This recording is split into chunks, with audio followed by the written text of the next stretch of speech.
Do you believe in justice? Or do you think the world still runs on prejudice and power? What if I told you that even the wealthiest, most successful individuals could still be judged by appearances alone? This is the story of a man who faced discrimination in the very place he owned. The sun had just begun its descent, casting a warm golden glow over the towering skyscrapers of the city. The Grand Lux Hotel, a symbol of luxury and exclusivity, stood proudly at the heart of the bustling metropolis. Business professionals, elite travelers, and celebrities often graced its grand lobby, where sparkling chandeliers hung like frozen waterfalls, and polished marble floors reflected the wealth of those who walked upon them. A man stepped through the revolving doors. His presence was unassuming. No flashy suit, no polished leather shoes, no Rolex glinting under the opulent lighting. Just a crisp white shirt, dark jeans, and a pair of simple sneakers. He walked with quiet confidence, his gaze sweeping across the grand lobby. At the front desk, a woman in her early 30s straightened her blazer. Jessica had worked at Grand Lux for 5 years and had developed an eye for spotting the clientele that belonged, and those who didn't. She scanned the man who approached her, her lips pressing into a thin line. He didn't look like the usual guests who stayed here. He offered a polite nod. "Good evening. I'd like to book a room for tonight." Jessica hesitated. "I'm sorry, sir, but we're fully booked." He raised an eyebrow. "Fully booked? That's strange. I just checked online, and it showed multiple available rooms." Jessica stole a glance at her colleague, who shifted uncomfortably beside her. A security guard standing nearby casually took a step forward, his arms folding across his chest. "There must be a mistake," she said with a clipped tone. "Perhaps the website wasn't updated." The man let out a slow breath, studying her face. "Or perhaps there's another reason?" Jessica stiffened. "Sir, I think you would be more comfortable at a different hotel." He tilted his head slightly. "A different hotel? Why would that be?" She looked around, as if hoping someone would come to her rescue. "We have a certain standard here at Grand Lux. Our clientele expects a particular experience." His lips parted slightly, as though he was about to respond, but before he could, another voice cut through the tense air. "Is there a problem here?" Richard Hughes, the hotel manager, stepped forward. He was a man in his mid-40s with a neatly pressed suit and a sharp gaze that had intimidated many employees. He assessed the situation quickly, his eyes flicking between Jessica and the guest before landing on the latter with subtle scrutiny. Jessica took the opportunity. "This gentleman is attempting to book a room, but as I explained, we are at full capacity." Richard's gaze lingered on the man's simple attire before he nodded slowly. "I'm afraid she's right. We reserve the right to decline service if we feel it's necessary." For the first time, the man's expression hardened. "And what exactly makes it necessary in this case?" Richard's smile was tight. "We like to ensure that our guests align with the prestige of our establishment." Silence stretched between them, thick and suffocating. The distant hum of conversations in the lobby felt like background noise to the moment unfolding at the front desk. Several guests had started paying attention, their curiosity piqued by the tension in the air. The man clenched his jaw but remained composed. He reached into his pocket and pulled out his phone. "In that case, I'd like to speak to the owner." Richard chuckled, shaking his head. "The owner of Grand Lux doesn't have time to entertain complaints. I run this hotel, and my decision is final." A slow smile spread across the man's face. "That's interesting, because I'd like to have a word with him, and I believe he has time for me. The revolving doors of the hotel spun once more, and the sound of confident footsteps echoed across the marble floor. A small group of individuals entered, their presence commanding immediate attention. Among them was a woman in a tailored navy blue dress, her auburn hair pinned in an elegant bun. She walked with purpose, her heels clicking against the floor. Jessica's breath hitched. She recognized that woman. Everyone in the hotel did. Linda Reynolds, the chief financial officer of the Grand Lux Corporation. Her sharp gaze landed on the man standing at the front desk. The tension in the air shifted instantly. "Jordan." Her voice rang with familiarity and warmth. "I wasn't expecting you tonight." Richard's entire body went rigid. Jessica's mouth fell open slightly, her fingers gripping the counter. Jordan turned, greeting Linda with a polite nod. "I decided to drop by unannounced. Thought I'd see how things run when no one's expecting a VIP visit."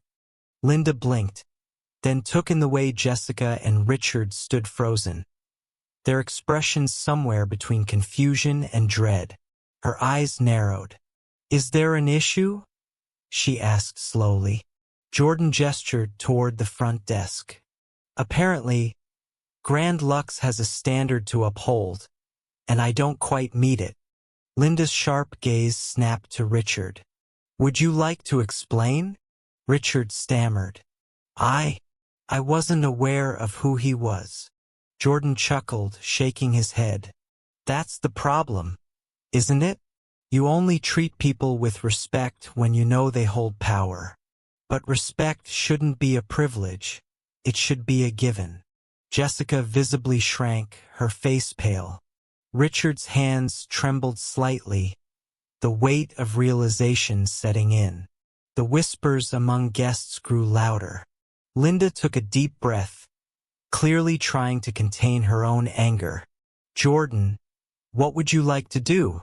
Jordan's gaze swept across the room, finally settling back on the two employees who had judged him without knowing the full story. "I'd like to see how deep this hotel's commitment to excellence truly runs," he said. "And that starts with accountability." A heavy silence fell over the Grand Lux Hotel's lobby.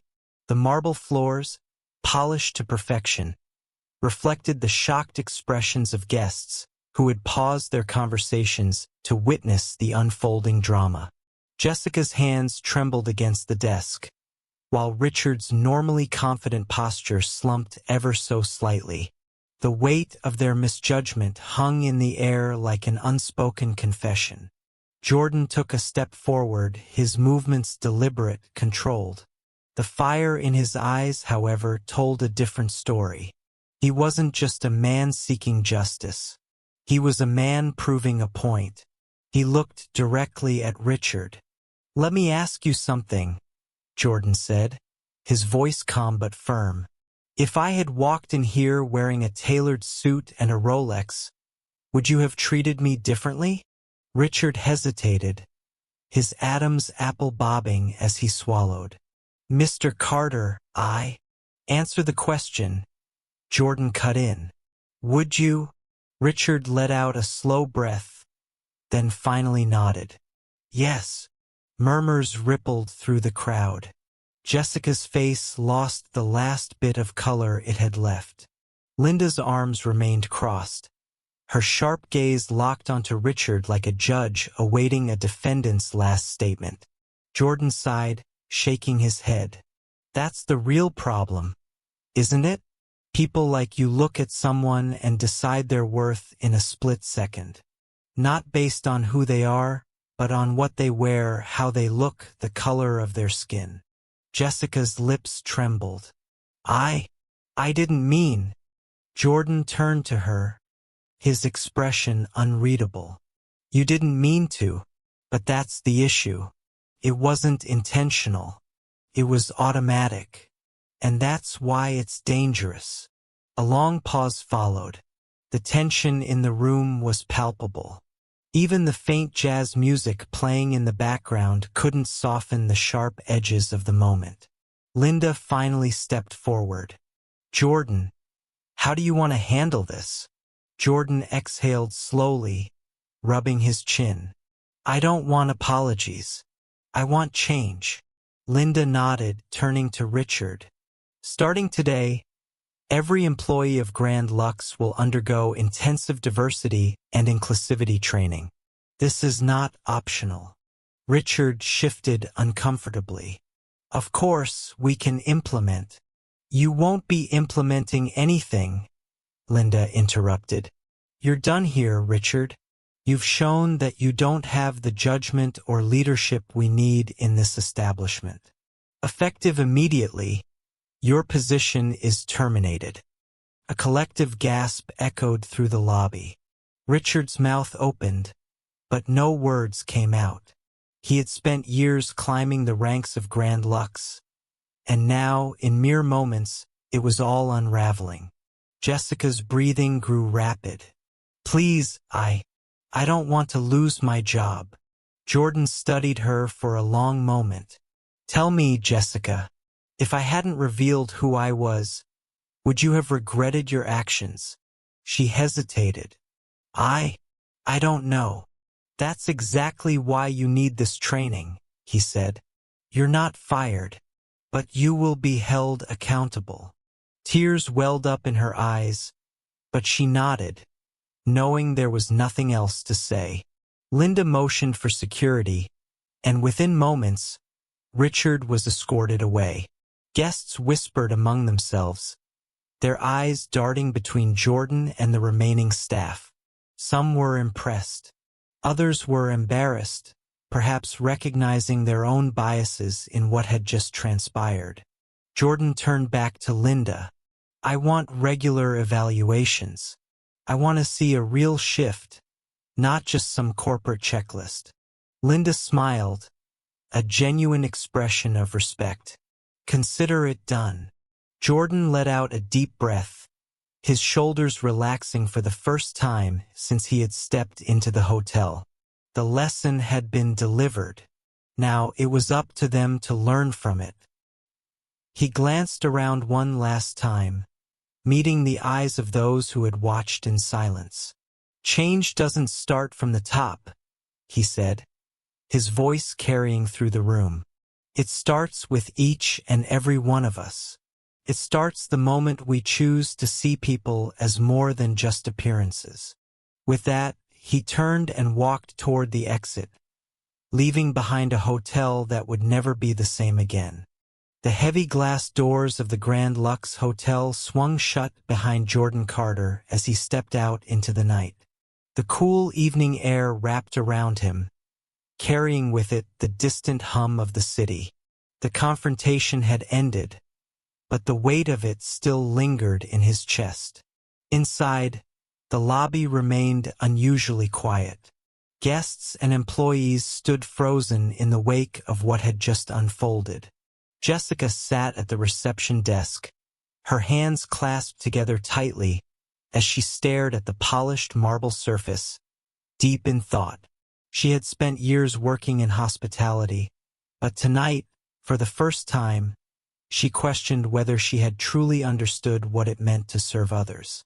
Linda turned to the remaining staff. Her voice was calm but firm. "This is a moment of reckoning.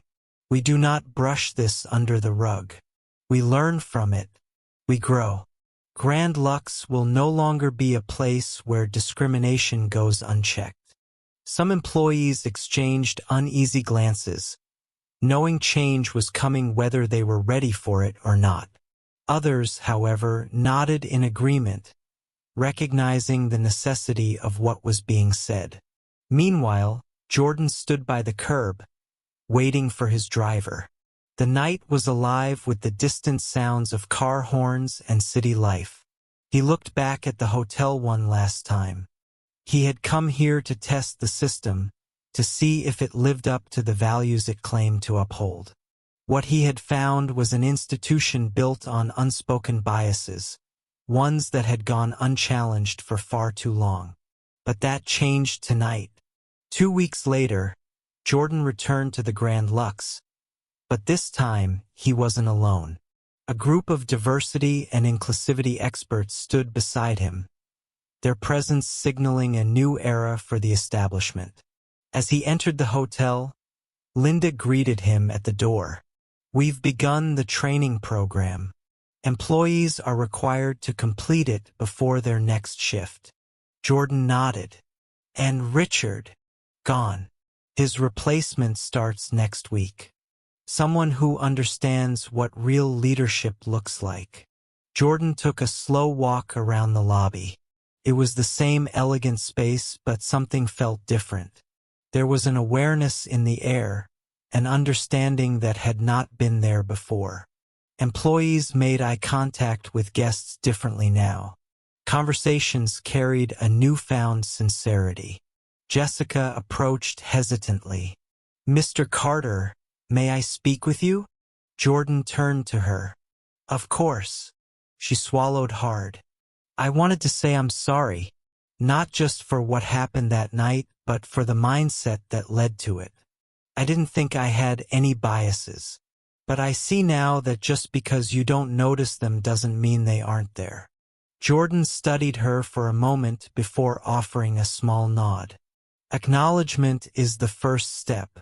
What matters now is what you do moving forward." She exhaled, relief washing over her features. "I won't make the same mistake again." Jordan glanced around at the employees nearby, all listening intently. "None of us are perfect, but growth starts when we take responsibility for our actions." He turned to Linda. "I want regular reports. I want to know how this place is progressing." Linda smirked. "You don't trust me?" Jordan chuckled. "I trust, but I verify." They both laughed, a shared understanding passing between them. The work wasn't finished, but it had begun. And that was enough. Jordan stepped outside once more, the city stretching out before him. He had come here expecting to witness bias. He had hoped to expose it.